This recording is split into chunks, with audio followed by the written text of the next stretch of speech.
Hi friends, welcome to Anjana ಅಡುಗೆ. ಇವತ್ತು ನಾನು ಲಿವರ್ ಫ್ರೈ ಅಂದರೆ ಮಟನ್ ಲಿವರ್ ಫ್ರೈ ಮಾಡೋದು ತೋರಿಸ್ತಾ ಇದ್ದೀನಿ. ತುಂಬ ಸಿಂಪಲ್ ಆಗಿದೆ ಇದು ರೆಸಿಪಿ. ನಾನ್ ವೆಜ್ ಪ್ರಿಯರಿಗಂತೂ ಇದು ತುಂಬಾ ಇಷ್ಟ ಆಗುತ್ತೆ. ಬನ್ನಿ ಹೇಗೆ ಮಾಡೋದಂತ ನೋಡ್ಕೊಂಬರೋಣ. ಅದಕ್ಕಿಂತ ಫಸ್ಟು ನನ್ನ ಚಾನಲ್ನ ಸಬ್ಸ್ಕ್ರೈಬ್ ಮಾಡ್ಕೊಳ್ಳಿ, ಹಾಗೆ ಪಕ್ಕದಲ್ಲಿರೋ ಬೆಲ್ ಐಕನ್ನ ಕ್ಲಿಕ್ ಮಾಡಿ. ಇದರಿಂದ ನಾನು ಹಾಕೋ ಎಲ್ಲ ವೀಡಿಯೋಸ್ನ ನೀವು ಮಿಸ್ ಮಾಡದೆ ನೋಡ್ಬೋದು. ಬನ್ನಿ, ಇವಾಗ ಒಂದು ಕಡಾಯಿ ಅಥವಾ ಬಾಣಲಿ ಇಟ್ಕೊಂಡು ಅದಕ್ಕೆ ಒಂದು 2 ಟೇಬಲ್ ಸ್ಪೂನಷ್ಟು ಎಣ್ಣೆನ ಹಾಕ್ತಾಯಿದ್ದೀನಿ. ಎಣ್ಣೆ ಕಾದ್ಮೇಲೆ ಅದಕ್ಕೆ ಒಂದು 2 ಈರುಳ್ಳಿ ಸಣ್ಣದಾಗಿ ಹೆಚ್ಚಿಕೊಂಡಿರೋವಂಥದ್ದು ಫೈನ್ ಚಾಪ್ಡ್ ಈರುಳ್ಳಿನ ಹಾಕ್ಕೊಳ್ಬೇಕು.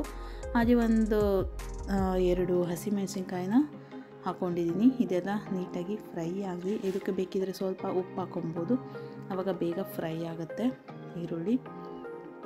ಈಗ ಇದಕ್ಕೆ ಬೆಳ್ಳುಳ್ಳಿ ಶುಂಠಿ ಪೇಸ್ಟ್ನ ಹಾಕ್ತಾಯಿದ್ದೀನಿ.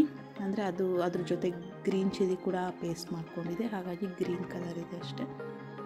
ಇದೆಲ್ಲ ಹಸಿ ವಾಸನೆ ಹೋಗೋವರೆಗೂ ಫ್ರೈ ಮಾಡ್ಕೊತಾ ಇರಿ.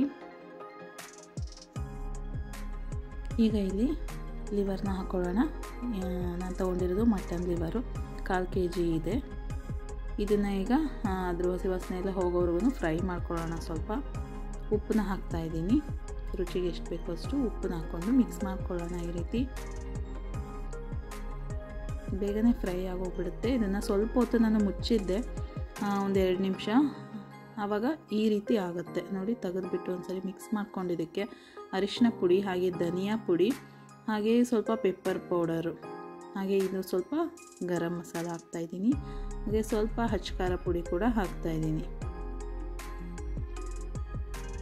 ಇದನ್ನೆಲ್ಲ ಹಾಕ್ಕೊಂಡ್ಬಿಟ್ಟು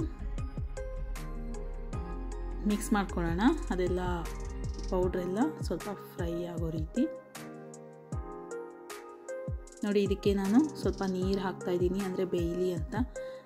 ಚಿಕನ್ ಲಿವರ್ಗಿಂತ ಮಟನ್ ಲಿವರ್ ಸ್ವಲ್ಪ ಬೇಯಬೇಕಾಗುತ್ತೆ, ಹಾಗಾಗಿ ಸ್ವಲ್ಪ ನೀರು ಹಾಕ್ಬಿಟ್ಟು ಇದನ್ನು ಮುಚ್ಚಿಬಿಡೋಣ. ಆ ಮಸಾಲೆ ಎಲ್ಲ ನೀಟಾಗಿ ಕೂಡ್ಕೊಂಡಿರುತ್ತೆ ನೋಡಿ. ಇವಾಗ ತೆಗೆದು ನೋಡಿದಾಗ ಈ ಹದದಲ್ಲಿದೆ. ಇದು ಇನ್ನೂ ಡ್ರೈ ಆಗುತ್ತೆ ಆರ್ತಾ. ಈಗ ಇದಾಗಿದೆ. ಸ್ಟವ್ ಆಫ್ ಮಾಡಿಕೊಂಡು ಕೊತ್ತಂಬರಿ ಸೊಪ್ಪನ್ನ ಹಾಕ್ಕೊಂಬಿಡೋಣ. ಹಾಕ್ಕೊಂಬಿಟ್ಟು ಇದನ್ನ ಸ್ಟವ್ ಆಫ್ ಮಾಡಿಕೊಂಡ್ರೆ ರೆಡಿ ಆಯಿತು ನೋಡಿ. ಆರ್ತಾ ಅದು ಕರೆಕ್ಟ್ ಕನ್ಸಿಸ್ಟೆನ್ಸಿ ಬರುತ್ತೆ. ರೆಡಿ ಆಗಿದೆ. ಇವಾಗ ನಾನು ಪ್ಲೇಟ್ಗೆ ಸರ್ವ್ ಮಾಡ್ತಾಯಿದ್ದೀನಿ ನೋಡಿ. ಇದು ಸೈಡ್ ಡಿಶ್ ಆಗಿ ತಿನ್ಬೋದು. ನಾನ್ ವೆಜ್ ಪ್ರಿಯರಿಗೆ ತುಂಬಾ ಇಷ್ಟ ಆಗುತ್ತೆ. ಸೊ ತುಂಬ ಸಿಂಪಲ್ ಆಗಿದೆ ಅಲ್ವಾ recipe.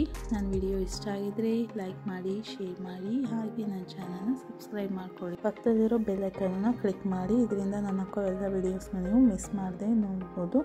Thank you for watching. Bye.